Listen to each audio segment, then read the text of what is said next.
Bonjour à toutes et à tous. Les principaux titres de ce 13h au Bénin. Les épreuves de l'examen du brevet d'études du premier cycle BEPC sont lancées ce matin. 128 893 candidats planchent pour l'obtention de ce diplôme sur toute l'étendue du territoire national. C'est le collège d'enseignement général de Bégamé à Cotonou qui a abrité le lancement officiel.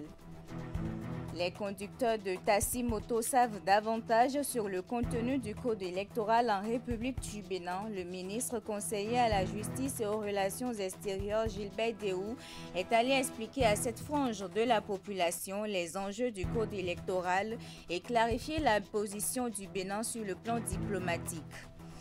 En sport, match de gala à l'occasion de la célébration de la fête de Tabaski. Les anciens joueurs de Ponte FC de Djougou et les anciens internationaux ont croisé les crampons. L'initiative émane du député Abdoul Malik Gomina et s'est déroulée sur le stade Omnisport du Djougou. Voilà pour vous le sommaire. Bienvenue au journal. Aujourd'hui, jour de la composition des épreuves écrites du brevet d'études du premier cycle au Bénin. 128 893 candidats planchent au niveau national pour l'obtention de ce diplôme.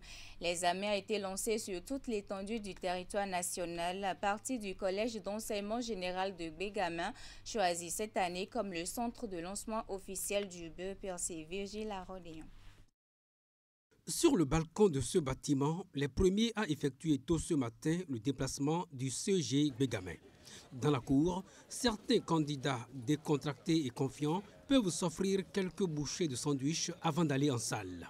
Pendant ce temps, la répartition des surveillants de salle bat son plein. Des gestes inhabituels qui indiquent que ce mardi 10 juin marque un tournant décisif dans le calendrier scolaire national. Le brevet d'études du premier cycle BEPC session normale de juin 2025 entre ainsi dans sa phase de déroulement au bout de longs mois de préparation. Tout ce qui doit être fait a été fait puisque les programmes ont été achevés à temps, les enseignants ont été mobilisés, les enfants ont été encadrés dans de bonnes conditions, suffisamment préparés. Il s'agit là d'un examen, pas d'un concours qui est sélectif. Au collège d'enseignement général de Bégamin, centre de lancement officiel du BEPC 2025, il y a 958 candidats, dont 487 filles. Cet effectif est réparti en deux lots, pratiquement équitablement, pour ceux qui vont composer en espagnol et en allemand. Le BEPC de cette année est dans la phase de BEPC rénové où les candidats composent en allemand ou en espagnol et tous composent en PCT. Cela est venu corriger un peu le déficit de candidats au niveau scientifique à des niveaux supérieurs. Au plan national, on dénombre 128 898 candidats répartis dans 215 centres de composition pour les candidats officiels et 6 pour ceux en situation de handicap. Le BEPC 2025 est désormais lancé dans les 221 centres de composition de notre pays. Et je voudrais saisir cette occasion pour adresser, une fois encore, quelques mots d'encouragement et de confiance. Et surtout, il faudrait éviter la tricherie. Vous avez été formés suffisamment, bien formés, dans de bonnes conditions. Donc, normalement, ça devrait être de bons résultats. En dehors de la communication écrite, les candidats composeront dans 8 autres matières. Pendant 3 jours, surveillants et autres acteurs sont donc mobilisés pour faire de la phase écrite du BEPC 2025 une réussite. Bonne chance à tous ces candidats. Dans le département du Zo, la coordination départementale du Conseil économique et social tient sa première session extraordinaire de l'année. Les échanges relèvent d'une exigence des nouvelles dispositions légales qui gouvernent le fonctionnement de l'instance. Les travaux lancés par le président Conrad Gbagidi marquent l'opérationnalisation de la récente dynamique de territorialisation enclenchée à l'installation des coordinations. Plusieurs sujets sont programmés pour être débattus. Imet Hélène Amoussou et Georges Vaudounon. Dans le Zou, la session a aussi été ouverte par le président du Conseil économique et social CES, première de type extraordinaire. Les assises font suite à la récente installation des coordinations départementales de l'institution. Ce rapprochement du CES, encore plus des populations, découle des dernières réformes intervenues quant au fonctionnement de l'institution. Ah, mais nos tâches sont nombreuses, innombrables. Vous savez, nous sommes en dehors de ce que nous sommes consultés sur les questions qui touchent la vie sociale, économique, scientifique et technique du peuple béninois, de la population, c'est que nous sommes également chargés désormais de leur faire comprendre les lois, les textes de loi que les députés, les honorables députés prennent à l'Assemblée. Appelés donc à jouer plus convenablement leur rôle de relais entre les communautés à la base et l'État, les conseillers du CES dans le zoo pour ce premier rendez-vous statutaire avaient à leur côté des représentants des diverses couches socio-professionnelles, les membres de la conférence administrative départementale, des maires et autres. Plusieurs sujets ont été débattus. Le point ayant le plus retenu l'attention est la séance d'imprégnation des dispositions relatives aux aires culturelles et à la chefferie traditionnelle. Saisissant l'aubaine de cette descente sur le terrain, le président Conrad Baguidi est revenu sur l'essentiel à retenir des tests qui régissent désormais le CES. Mesdames et messieurs, chers participants, je ne saurais passer sous silence les enseignements tirés du séminaire tripartite, gouvernement, Assemblée nationale, Conseil économique et social, tenu à l'initiative de son Excellence M. Patrice Talon, président de la République, chef de l'État, chef du gouvernement. Vous y étiez présents, comme nous. Vous avez perçu, comme moi, la hauteur des attentes placées en notre institution, la clarté de la vision du chef de l'État et l'appel à l'action coordonnée, ancrée dans les réalités de nos territoires. Conscient des nombreux défis qui incombent à l'institution, le président, pour clôturer, a invité les conseillers à la conception de mécanismes territorialisés, d'interventions innovantes, efficaces et adaptées en vue de combler les attentes aussi bien des populations que de l'autorité centrale. Le week-end écoulé, Grand Popo était en fête. L'association Novicha souffle ses 104e bougies. Cet anniversaire a été célébré autour des retrouvailles fraternelles des peuples Hula et Hueda entre réjouissances populaires et offices religieux. L'édition de cette année est placée sous le thème Engagement de la jeunesse des communautés Hula et Hueda pour le développement. Nassi Salosé. L'hymne repris en chœur ici à valeur d'un pacte fraternel renouvelé tous les ans par deux ethnies du sud Bénin, les Hula et les Hueda, autour de l'association Novicha. Un creuset vieux aujourd'hui de 104 ans et dont la célébration coïncide chaque année avec celle de la Pentecôte. Novicha qui évoque pour nous le sens de la fraternité, de l'unité, de tout le bien que des frères et des sœurs peuvent se mettre ensemble pour réaliser. Réaliser surtout des projets communs pour l'épanouissement des filles et fils de ces deux communautés et leurs assimilés. Et cette année encore, une bonne demi-douzaine de présidents des institutions de la République ont afflué vers la cité balnéaire de Grand Popo pour y assister. Oui, il faut que nous nous mettons ensemble, la main dans la main, pour pouvoir promouvoir la fraternité. Des retrouvailles fraternelles placées cette année sous le thème Engagement de la jeunesse des communautés Hula et Hueda pour le développement. Et pour un creuset qui sert d'exemple de modèle pour plusieurs communautés du pays, son premier responsable souhaite qu'il soit approprié par leurs enfants. Et en cela, nous devons nous appuyer d'abord sur nos familles respectives. Chaque enfant provient d'une famille. C'est pourquoi l'appropriation du concept Novicha va démarrer dans nos familles, comme l'instruction scolaire démarre à l'école. Et le concept Novicha, montré aux représentants des associations sœurs, c'est aussi un chapelet d'œuvres sociales réalisées au cours de ce 104e anniversaire. À savoir l'appui de 80 tables bancs au CG de Grand Popo, puis l'aménagement et l'équipement d'une salle informatique à l'école primaire publique d'Agoué. Le don au centre de santé de Grand Popo de 9 tables d'examen et de consultation, de 7 lits d'hospitalisation et de 9 cartons de blouses à usage unique, ainsi que de 18 colis de divers consommables médicaux. À tout ceci, il faut ajouter le don des centaines de casques aux conducteurs de taxi-moto et l'organisation d'une séance de don de sang. Entre différents cultes religieux et diverses activités sportives et culturelles, l'utile a été joint à l'agréable au cours de ces 104 bougies de l'association Novicha. Je vous l'ai annoncé à l'entame de cette édition, les étudiants sont à l'école du code électoral et plusieurs autres réformes du gouvernement de la rupture. C'est à travers une séance d'échange initiée par le ministre conseiller Gilbert Déou pour corriger les fausses informations souvent distillées au sein de cette frange de la population. L'assise a été sanctionnée par une meilleure compréhension des réformes et des difficultés que rencontrent les étudiants. Ulrich Gaba. Démystifier le code électoral et corriger les informations erronées qui circulent au sein de la population, c'est l'objectif principal de cette rencontre avec les conducteurs de taxi-moto communément appelés Zemidjan. Aux commandes de l'exercice, le ministre conseiller Gilbert Déou Malais, qui avait à ses côtés pour la circonstance le député Casimir Sossou, vice-président de la commission des lois à l'Assemblée nationale. Avant la nomination des ministres conseillers, on avait pratiquement un seul son de cloche parce que le gouvernement était dans la normocommunication. C'est ceux qui veulent peindre en noir tout ce que nous faisions, qui étaient au contact de la population. Mais le rôle du ministre conseiller, c'est vrai que c'est aller expliquer aux populations ce qui se fait, donner le vrai visage de ce qui se fait. Mais le plus important, c'est que nous recueillons leurs ressentis, que nous remontons donc au gouvernement. Certains vendent de la peur,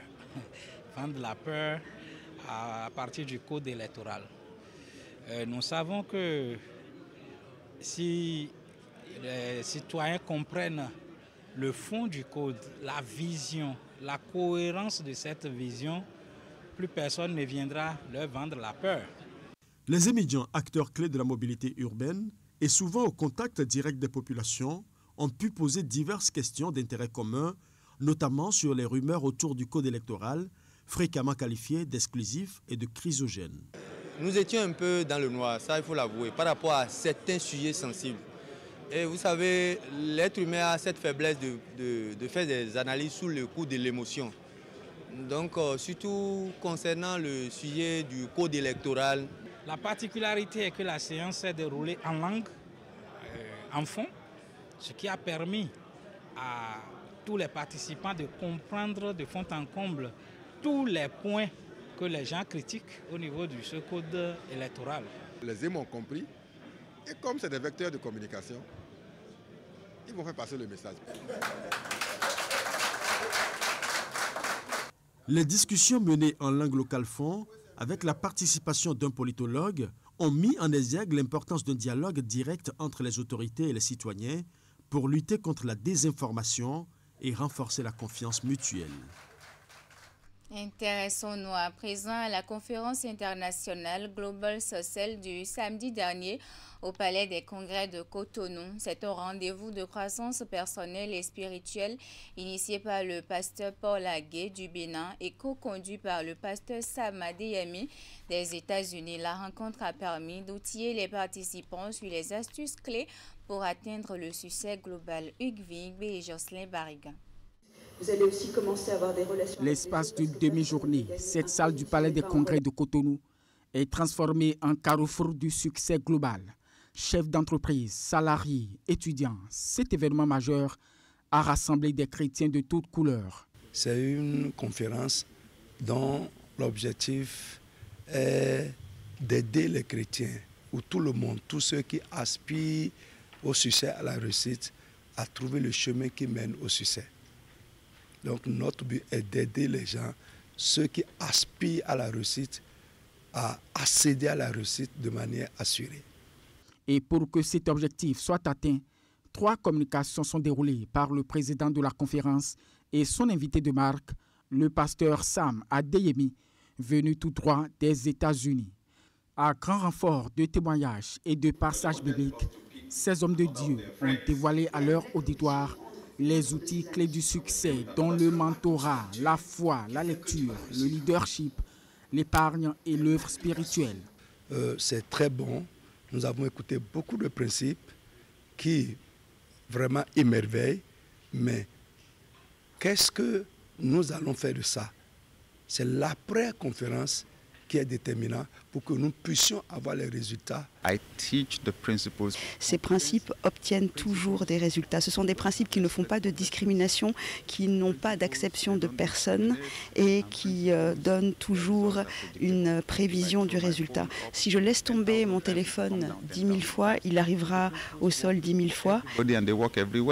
Du côté des participants, la satisfaction est palpable. La réussite de notre existence dépend fondamentalement du spirituel et du respect des principes. Et quand vous observez très bien, ce n'est que ça, la synthèse de la Bible. La première des choses, le premier principe, c'est celui de voir et d'entendre. C'est-à-dire que ce à quoi nous rêvons, nos visions, nos pensées, nos grands rêves, nous pouvons les mettre sur papier et puis les coller partout autour de nous. Le pasteur Sam Adeyemi a surfé sur la vague pour présenter aux participants 3 ouvrages orientés vers la thématique de la réussite. La soirée a été clôturée par un buffet. En sport, le stade omnisport de Djougou a abrité le week-end écoulé un match de gala organisé à l'occasion de la fête de sacrifice de mouton. Les anciens joueurs de Ponte FC de Djougou et les anciens internationaux ont croisé les crampons devant un public très enthousiaste. Initiateur de ce match de gala, l'honorable Abdul Malik Gomina, il a fait feu de tout bois afin que les férus de Curon puissent suivre cet événement sportif. Abdou Idrissou. Un match de gala des anciennes gloires du football local, national et international. L'affiche affriolante du jour fait donc remonter le temps. Un face-à-face historique et légendaire entre l'équipe des anciens Panthères de Djougou en maillot blanc et celle des anciens internationaux du Bénin. Cette initiative de l'honorable Abdul Malik Gomina, qui œuvre pour la promotion du football, poursuit des objectifs bien définis. L'objectif, c'est de pouvoir apporter quelque chose aux populations pour cette fête. Et ensuite, vous savez, Djougou et le football, c'est une question de veille amour. Et donc, l'un dans l'autre, l'objectif est largement atteint. C'était que les populations puissent trouver un moment de détente, et c'est le cas. Au détour de cette rencontre mémorable, les 2 équipes qui ont renoué avec la pelouse ont fait vibrer le stade omnisport de Djougou. Le public sportif, composé entre autres d'autorités politiques, administratives, cadres à divers niveaux, ont pris d'assaut les gradins pour suivre cette rencontre des joueurs qui ont marqué l'histoire du football. Vous avez vu l'enthousiasme du public, vous avez vu le maire est là, nous avons Sa Majesté qui est là. Toutes les populations sont venues ici nombreuses, vraiment c'est une joie et nous sommes très contents. Les internationaux sont venus, c'était un match de gala. Je pense que le public vaut mieux que 1000 messages. 1-0 en faveur des internationaux. C'est le score de ce match inédit. C'est un plaisir de venir à Djougou. On avait voulu l'organiser pour faire plaisir à l'honorable qui a été le parrain de cet événement. C'est aussi l'occasion pour les anciens de découvrir la ville de Djougou. Paris gagné pour le parrain qui a pris toutes les dispositions nécessaires.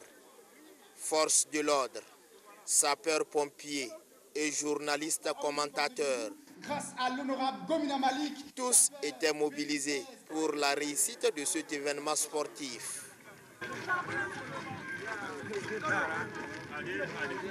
À la fin de cette rencontre, Abdou Idrissou, notre reporter, a tendu son micro à quelques personnalités qui expriment leur satisfaction sur ce match livré par les anciennes gloires. Suivez. D'abord, je souhaite bonne fête à tous les musulmans et à tous les Béninois. Bonne fête et je prie qu'Allah nous donne la chance de nous retrouver l'année prochaine de cette manière. Pour revenir au match du gala, je crois que c'est une très bonne initiative. Et nous devons remercier l'honorable pour cette joie qu'il nous donne d'être ensemble avec les anciennes gloires. Peut-être pour certains, ce serait la première fois qu'ils voient certains internationaux de visu et physiquement devant eux. C'est aussi la joie pour chacun de nous de savoir que le football est honoré au point de dépenser de cette manière pour que les uns et les autres puissent se retrouver dans la paix et la joie pour cette fête de Tabaski. Pour cela, nous disons que c'est une bonne chose, c'est une très bonne initiative. C'est pour ça que je suis venu d'ailleurs, pour représenter toute la tradition, pour dire oui, nous sommes là. Moi-même, j'ai été ancien footballeur. Je sais que c'est important de donner la possibilité au peuple d'être en joie. Vraiment, en tant que maire de la commune de Djougou, je remercie très sincèrement l'honorable pour nous avoir permis de meubler cette fête. Parce que la Tabaski, c'est la fête. Malheureusement, on n'avait rien organisé pour pouvoir meubler ça. Et grâce à l'honorable, on a vu les internationaux débarquer pour jouer ce match de gala. Moi, particulièrement, ça me fait plaisir parce que j'ai un ami dans l'équipe que je n'ai pas vu il y a plus de 20 ans, 30 ans même. C'est Brigma Kim, avec qui on a fait le collège ensemble. J'ai eu l'opportunité, on s'est retrouvés aujourd'hui, je suis vraiment très content. Donc, tout s'est bien passé. Donc, vraiment, je remercie l'honorable et je remercie tous ceux qui ont accepté de faire le déplacement depuis la France. Ouais, le match a été vraiment très bien. Nous avons eu droit à un spectacle qui peut être, disons, qualifié de spectacle vraiment de haut rang. Sur ce, nous ne pouvons que remercier l'initiateur de cette activité qui est l'honorable Malik Gomina, le député de la 13e circonscription. Voilà, un week-end prolongé qui manquait vraiment de saveur. Cet événement vient agrémenter notre week-end prolongé. Donc du coup, la population de Djougou aussi a participé à travers son déplacement qui a été massif. Je tiens également, pour finir, à remercier les anciens gloires. C'est la fin de cette édition. Merci pour votre aimable attention. Ne perdez jamais confiance en vous, en dépit des circonstances et opinions d'autrui. Bonne suite des programmes sur Canal 3 Bénin.